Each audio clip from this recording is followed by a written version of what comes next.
தன்னை பக்தியார தொழுதேத்த முயல்வார் தம்மேல் வெம்மை கூற்றம் முடுகாதே யமன் வந்து அடைய மாட்டான். அப்போ அவங்க சாவே மாட்டாங்களாப்பான்னு நம்மால் கேட்பான். யமன் என்னும் பொல்லாதவன் விடமாட்டான், நடராஜன் தொண்டன் என்றால் தொடமாட்டான். ஏன்னா பல்லோரும் ஏத்த பணிந்து உள்ளார் சிவனடி கீழ். அவருக்கு சிவகணங்கள் தான் வரும், யமகணங்கள் வராது. இது சத்தியம். அதனால்தான் பக்தி ஆற தொழுதேத்த, ஆறாத இன்பம் அருளுமலை போற்றி. பெருமானையே பயில்வான், அவனையே நினைத்து பேசி வழிபட்டு இருக்கக்கூடிய பக்தர்களுக்கு ஒரு நாளும் கூற்றன் வரமாட்டான், யமன் வரமாட்டார். அவருக்கு அங்கே வேலையே இல்லை.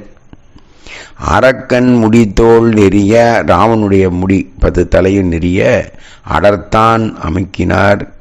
அடியார்க்கு கறக்க இல்லாது அருள் செய் பெருமான் களிகாளி. பா, இன்னும் அருமையான வரி பெரு. பெருமான் அடியார்களுக்கு